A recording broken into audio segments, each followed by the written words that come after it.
I believe real self-esteem and security comes from within. That's why I never tell people that they just need to learn this one secret technique or one magic trick to become confident. That said, I also know that we live in the real world, and perception is reality. People judge you within seconds of meeting you, and in those moments, you only have a short window of time to actually make a strong first impression. I'm Nick Notas, and today I'm going to teach you 10 ways that you look insecure in conversations so you can start to fix them. Number one is that you don't receive compliments well. And this happens a lot of times where maybe somebody tells you that they like something about you or they appreciate, something you just shared with them. And your instinct might be to deflect it or to kind of downplay it or even to just ignore it altogether. So maybe somebody tells you how they love that you're really adventurous and it's inspiring.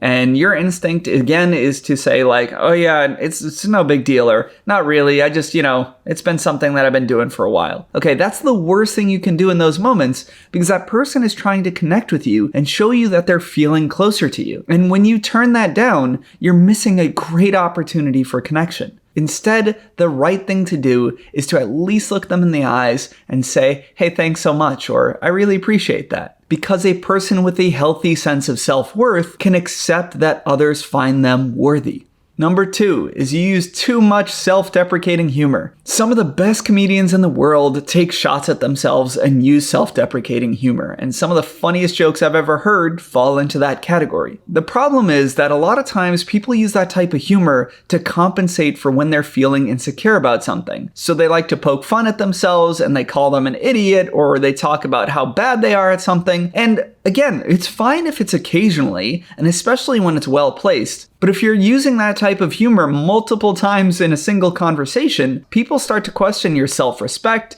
and they wonder if you actually don't like yourself, and then they start to think that those things might actually be true. And you definitely don't want to plant the seed that you have all these negative qualities to somebody you just met. So just be mindful of how often you're making fun of yourself, and consider only doing it a couple of times at most. And number three is that you have poor eye contact. There's that famous saying that eyes are the windows to the soul, and it is absolutely true. We use eye contact and similar forms of nonverbal communication like body language to immediately judge somebody and kind of get a feel of like, are they dangerous? Are they comfortable? Are they excited? Are they warm? And all these other cues, which helps other people feel good around you and mirror kind of the way that you're putting yourself out there. So if you're constantly like breaking eye contact all the time and avoiding it and looking down, then they're only going to think that you're really nervous and really uncomfortable, and they're also not going to be able to kind of let loose and actually enjoy the conversation with you.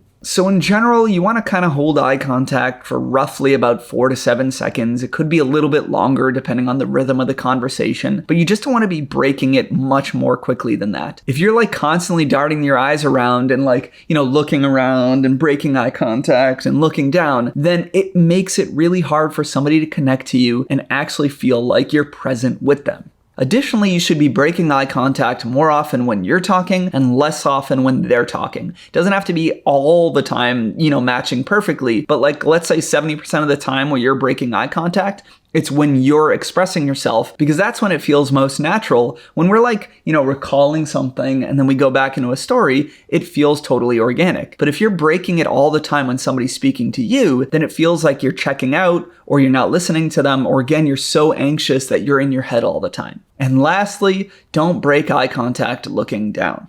Okay, that's the worst way to break it because it feels submissive or like you're tucking your head like when we're nervous. Instead, break it any other way. Look past the person, look above and think a little bit, look to your side and kind of ponder. Just don't keep pushing your head down because that is how most humans naturally do it when they're terrified. So proactively practice trying to do those things right, and soon enough, it'll become a natural habit. Number 4 is that you make fun of others too often. And this is especially a guy thing where we're always kind of roasting our buddies and we're poking fun at people and we're being sarcastic and we're kind of putting people down and we say it's a joke. It's kind of like self-deprecating humor, where if somebody had like a slip up or said something that was really funny and quirky, and you make a little tease off it, and it's good-natured, and you don't actually mean to put them down, then it can be really funny and kind of break the ice and loosen things up. The problem is that a lot of people don't know where the limit is, both in how often they're doing it, but how intense or how serious the kind of tease feels. So in general, I would say limit the amount that you tease somebody in conversation, and especially sometimes with women in dating, you don't want to just always use that as your method to flirt. A lot of guys think that flirting, which is the act of showing interest, is always about teasing. And that's just not true. And if you are constantly teasing a woman on a date, she's just going to start to get uncomfortable or think that you're like being weird or performing, and that also looks really insecure.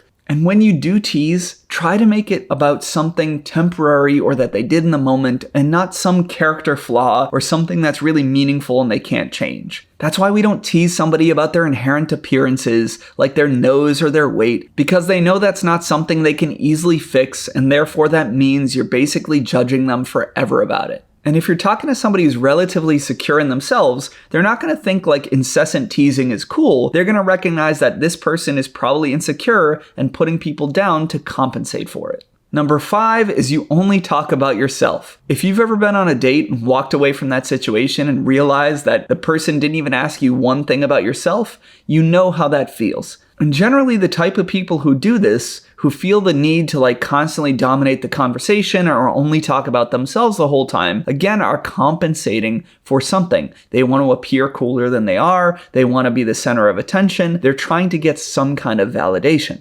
Confident people are not worried about not talking for a moment and letting somebody else kind of take center stage. And in fact, they're actually curious about that because they know that if they get other people to open up and vice versa, that's where real human connection is formed. And sometimes I get it. It's not even insecurity. I've talked to lots of people that are just like, I don't even know about it. I just like to talk and I don't know where the off switch is. Then you need to be conscious of that. If you're somebody who's not doing it from a place of trying to show off or dominate the conversation, then you should be aware. In general, I talk way too long about certain subjects. So maybe on the next few dates or the next people I meet, I'm going to check in with myself and like stop myself at the 30-second mark or the minute mark after I'm finishing a story and ask something about the other person or allow them to contribute. Dale Carnegie once said a quote I love, which is that you can make more friends in 2 months by being interested in other people than in 2 years trying to get other people interested in you. Number 6 is that you brag about your career rather than sharing it. And this is a very fine line. The way that I think of the difference is bragging is trying to get approval or some outcome from sharing this story. So you want people to like you more, you want to appear cool, you want to appear interesting, while sharing is just actually expressing why you love something so much or why it matters to you or some really interesting insider knowledge that you want to educate somebody on. Again, it's just about sharing something you love without an objective to see if you two can connect on that instead of trying to get some kind of outcome or manipulate people to like you more. Think of it like this. Instead of saying, I made $1 million last year, try, I built something I really love so I can finally have the financial freedom to like spend more time with family and friends. And number 7 is the exact opposite, which is downplaying your career or achievements. And a lot of people struggle with this as well because they don't know that line and they don't want to come off as braggy. So then when somebody's asking them curiously about their career, they kind of give short answers and just put the conversation back on the other person. Or somebody shows interest in what they're doing and they're like, oh yeah, it's cool, but it's no big deal. And again, they downplay their kind of whole profession. And that's not great either, because this is what you spend most of your life on, and if you really care about it or you love it, then other people that will appreciate you want to know that too. And if you can step into that in a healthy way, where you just connect to the passion, the drive, the ambition, the motivation, the love, then you're going to express that with a whole lot of charisma, and that's what's going to make you look secure and interesting to others. Obviously, I have a job that's novel. But when I talk about self-improvement and why it matters to me and how I want to change the world and my pipe dreams, it's not just about the content I'm saying, it's the fact that it means so much to me and I put that out in the world. And then because you're being vulnerable in a good way, you can also put it back on them and encourage them and say, hey, tell me all about what you're doing and the projects you're working on. And they feel that you've openly shared it and you're giving them a space to do the same. And that can be an amazing way to build a stronger connection. And I notice that people do this especially when they feel like they have a career that's not cool, like software development to a woman, for example. But you have to understand that if, you only talk about the technical side of things and in a way that somebody else that isn't familiar won't understand, then it's going to be hard for them to appreciate it. But if you can express, again, why it matters to you, how you think it's changing the world, the way that you problem solve and think about going about something, and you can relate it to similar emotions that we all experience, then almost anything can be fascinating. So don't hide what you do or love, because the right people should appreciate that about you. Number 8 is that you deny your romantic interest. So for example, let's say you're a man and you're talking to a woman that you find attractive. And as the conversation goes on, she realizes that you might be into her. And so she starts being playful with you or challenging you about it or testing you, as they call it. And maybe she says something like, "Hey, are you hitting on me?" Or "Are you just trying to sweet talk me right now?" And a lot of people's instinct is to immediately back down from it and apologize and say, no, I wasn't trying to do that. Or "I'm sorry if I came off that way." And what you have to realize is if somebody's being warm to you and still engaging you, and they accuse you of being into them, it's almost always because they're also into you too. So if you deny that, then they either think you're lying or you're insecure about saying it, or that you might not actually be into them, and then they'll start to back away from that connection. Instead, you should playfully own it but what are you going to do about it? Or, "Of course I am, but I'm also interested in getting to know you." Or even, "That depends. Is it working?" It is extremely confident to look somebody in the eyes and acknowledge, "Yes, I am interested in you in a romantic way." That is the entire premise behind flirting. So if somebody's giving you the permission to admit that you both feel that way, you should absolutely capitalize on it. Number 9, and I can't believe I'm still doing these finger things. You force your opinions on others. There's that old adage of you can lead a horse to water, but you can't make it drink. So I don't think you should ever hide your opinions with people. You should be able to express them, and especially if you disagree with someone, but there's a right way to do it. If I feel like I have a different perspective on something, I can say, "Hey, I totally get where you're coming from and I appreciate that. Here's how I think about it." Or, "Hey, maybe I have a little bit of a different view here." Or, "Hey, I never kind of thought of it like that, but here's my kind of take on it." You start by expressing how you feel differently, or how you like something, or how you're passionate about something. And then if the person wants to engage in that dialogue and have a productive dialogue, awesome. And again, in your head, you're thinking, the reason why I'm sharing my opinion is to maybe educate someone or learn something and figure out if we can come together or have a compromise. And if not, that's okay. And maybe if you guys have largely different opinions and values, then that might not be a connection that you explore further. But the worst thing to do is that you come in guns blazing where you're like, "No, I have this opinion and I need to prove to this person why it's right, or I need to convince them," and then you get more frustrated when they're not. That's never going to change somebody's mind. In fact, when we feel like something is pressured upon us, our instinct is to rebel and push back. So again, don't hide your opinions. Be expressive about who you are and what you like and what you don't like. Be willing to engage in a productive debate, but if you can't find compromise or you can't just agree to disagree, then you should drop it, or eventually accept that if we are not alike and we are this different, then maybe I should focus on other people. And number 10, you apologize for everything.